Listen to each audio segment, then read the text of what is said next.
नमस्कार मित्रांनो, 40शी नंतर आपल्या शरीरात खूप महत्त्वाचे बदल होतात, जे आपण दुर्लक्षित करतो. मेटाबॉलिझम कमी होतो. आपलं शरीर जे अन्न खातं ते ऊर्जामध्ये बदलण्याची प्रक्रिया म्हणजे मेटाबॉलिझम. लहानपणी आणि तरुणपणी हे खूप वेगाने काम करतं, पण 40 नंतर ते हळूहळू कमी होत जातं. यामुळे आधीसारखं जास्त खाल्लं तर ते पचत नाही आणि ते थेट फॅटमध्ये बदलतं. हॉर्मोनल बदल होतात. महिलांमध्ये मोनोपॉज सुरू होतो, ज्यामुळे वजन वाढ, चिडचिड, झोपेचे त्रास होतात.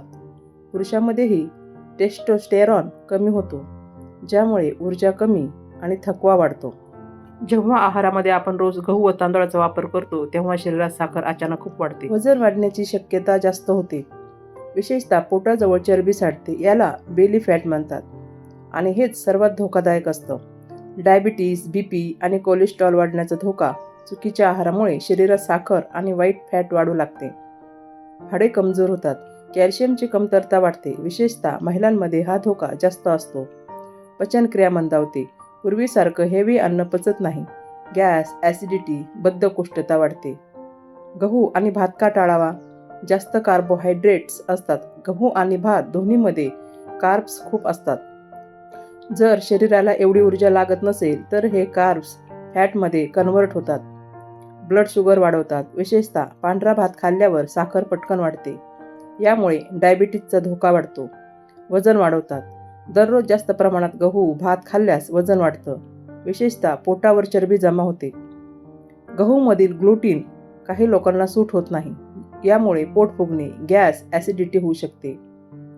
न्यूट्रिएंट्स कमी असतात. आजकाल रिफाईंड व्हेट आणि पॉलिश राईस वापरले जातात. यामध्ये पोषण मूल्य खूप कमी असतात. यामुळे भूक पटकन लागते. गहू भात खाल्ल्यावर लगेच पुन्हा भूक लागते. यामुळे आपण जास्त प्रमाणात खातो. त्यामुळे भात व गहू रोज खाणे योग्य आहे का? त्यावर हेल्दी पर्याय काय? तर त्यावर ज्वारी. फायबर जास्त असल्यामुळे पचन सुधारते. वजन कमी करण्यासाठी खूप चांगली आहे. बाजरी. यामध्ये लोह आणि कॅल्शियम भरपूर असतात. हिवाळ्यामध्ये शरीराला ताकद देते. नाचणी. कॅल्शियमचा उत्तम स्रोत. हाडं मजबूत ठेवते. ओट्स. कोलेस्ट्रॉल कमी करतात. हृदयासाठी खूप फायदेशीर आहे. Brown rice. पांढऱ्या भातापेक्षा जास्त फायबर. साखर हळूहळू वाढते. डाळी आणि कडधान्य. प्रोटीनचा उत्तम स्रोत. मसल मजबूत बनवतात. भाज्या आणि फळे. विटॅमिन, मिनरल्स आणि अँटीऑक्सिडंट्स मिळतात. शरीर मजबूत राहते. 40 नंतरचा योग्य आहार. सकाळी उठल्यावर कोमट पाणी प्या. लिंबू टाकल्यास शरीर डिटॉक्स होतं. नाश्ता हलका आणि पौष्टिक. ओट्स, पोहे, उपमा किंवा ज्वारीची भाकरी. दुपारचे जेवण ज्वारी, बाजरीची भाकरी, भाजी, डाळ, सलाद हे पूर्ण बॅलन्स आहार आहे. संध्याकाळी फळे किंवा ग्रीन टी. जंक फूड टाळा. रात्रीचे जेवण हलके ठेवा. सूप, भाजी किंवा कमी प्रमाणात भात. तर भात पूर्णपणे बंद करायचा का? गहू आणि भात पूर्ण बंद करण्याची गरज नाही, पण प्रमाण खूप कमी करा. आठवड्यातून 2 ते 3 वेळा चालेल. रात्री टाळणं जास्त फायदेशीर. सर्वात मोठी चूक, लोक अचानक डाएट बदलतात. 2 ते 3 दिवस करतात आणि सोडतात. त्यामुळे हळूहळू बदल करा.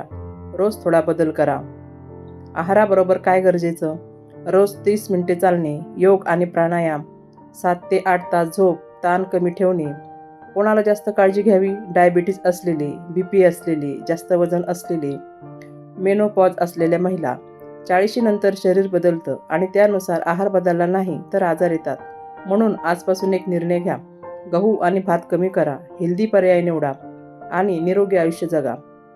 अशीच हेल्दी माहिती हवी असेल तर व्हिडिओ लाईक करा, शेअर करा आणि चॅनल सबस्क्राईब करा. धन्यवाद.